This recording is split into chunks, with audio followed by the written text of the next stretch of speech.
দিনদার বানানোর দায়িত্ব কার? এই জন্য এই 19টা কাজ করার পরে 20 নাম্বার যে কাজটা করবেন, সব সময় আল্লাহর কাছে দোয়া করবেন। এই জন্য আল্লাহর কাছে দোয়া করবেন। দোয়াটাও আল্লাহ শিখায়া দিয়েছেন, এই দোয়াটা মুখস্থ করবেন, সব সময় পড়বেন। আমি নিজেও দোয়াটা পড়ি, আপনারাও করবেন। যারা বিয়ে করো নাই, তোমাদের জন্য এই দোয়া বেশি বেশি করা বেশি জরুরি। কারণ হলো এখনো বিয়ে হয় নাই, বলেন তো জীবনে ভালো একজন স্ত্রীর দরকার আছে না নাই? যারা বিয়ে করেছেন তারাও দোয়াটা পড়বেন, অবিবাহিতরাও এই দোয়াটা পড়বেন।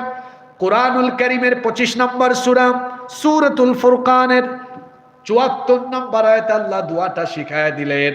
পড়েন আমার সাথে, রব্বানা হাবলানা মিন আজওয়াজিনা ওয়া যুররিয়াতিনা কুররাতা আয়ুনিন ওয়াজআলনা লিল মুত্তাকিনা ইমামা।